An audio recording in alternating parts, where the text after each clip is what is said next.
Ақжайық адалдық алаңында кезекті кеңес өткізілді. Бұл жолы сарып бойынша эпизоотиялық жағдай мен координатты балабақшаға электронды кезекке тұрудың мәселелері назарға алынды. Сала мамандарына кеткен кемшіліктерді дер кезінде жою бойынша ұсынбалар берілді. Тұрғындардан түскен шағымдар мен жедел тергеу жұмыстарының қорытындысы басқосуға себеп болды. Арасымен сарып ауылдағы ағайынды мазалап отырған өзекті мәселе. Жылма-жыл облыста мың жарым малдан қатерлі індет табылады. Осы ретте тұрғындарға күш түспеу үшін ауру сиырларды тегін тасымалдау қарастырылған. Бұл үшін аэроданда жүк көлігі бар. Соған қарамастан сараптама қорытындысымен келіспейтіндер де көп. Кейбіреулер болады, келіспеушіліктер, ойбай біздің малды өтірік шығарып жатыр, нетіп жатыр.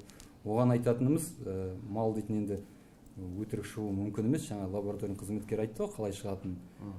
Сонымен қатар айта кететін жайт, бұл жерде тек қана мына 2017 жылы 77 адам бізде бруцеллезбен ауырды. 2018 жылы 51 адам, биыл 6 айдың ішінде 23 адам ауырды. Сәйкесінше бұл дейтін енді мал ауырмаса, адам ауырмайды ғой. Сондықтан бұл жерде ветеринарларды кінәлауға дұрыс емес деп есептеймін. Өйткені действительно мал ауырып тұр, сондықтан ветеринарлар тиісті жаңа шараларын алып отыр. Халық арасындағы наразылық ақпараттың жеткіліксіздігінен болуы ықтимал. Сондықтан бруцеллез табылған малды тексеру, сараптамадан өткізу, оны қабылдау тәртіптері жан-жақты түсіндірілуі тиіс.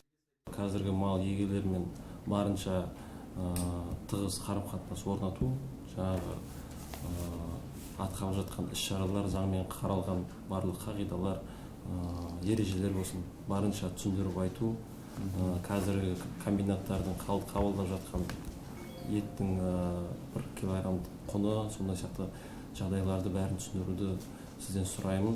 Отырыста қаралған тағы бір түйінді тақырып балабақша кезегі. Өткен жылдан бері өңірде кезекке тұрудың электронды жүйесі енгізілді. Бірақ биыл онда бірнеше ақау тіркелді. Тиісінше нақты шаралар қолға алынып, кемшілік уақытында жойылды дейді білім бөлімінің басшысы. Мәлімет береді, сағат 2-ден отыру керек, 3-ден отыру керек, ол дұрыс мәлімет емес. Жаңағыдай бағдарламаға кіретін болса, бағдарламаның жанында приоритетный доступ деген бар.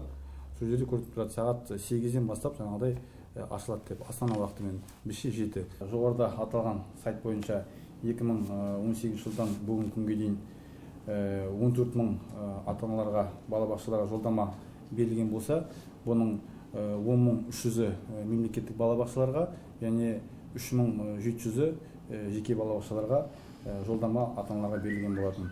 Қазіргі таңда кезекте 17 мыңға жақын бала тұр бізде осы Гарден бағдарламасында. Енді қалалық білім беру бөлімі осы Гарден сайт жұмысын жақсарту үшін әртүрлі жаңағыдай іс-шараларды қабылдап келеді. Алдағы күндері білім бөлімі ата-аналармен кездесу ұйымдастырып, бағдарламаға қатысты сұрақтарға жауап қатпақ. Бүгінде облыс бойынша 50 мемлекеттік және тағы сондай жеке балабақша бар. Бұған қоса 30 шақты шағын орталық жұмыс істеп тұр. Отырыс соңында кемшіліктерді жою жөнінде ұсынба берілді. Рауан Дәли, Айбек Сағынғалиев, Алтынбек Қабделов, Ақжайық арнасы.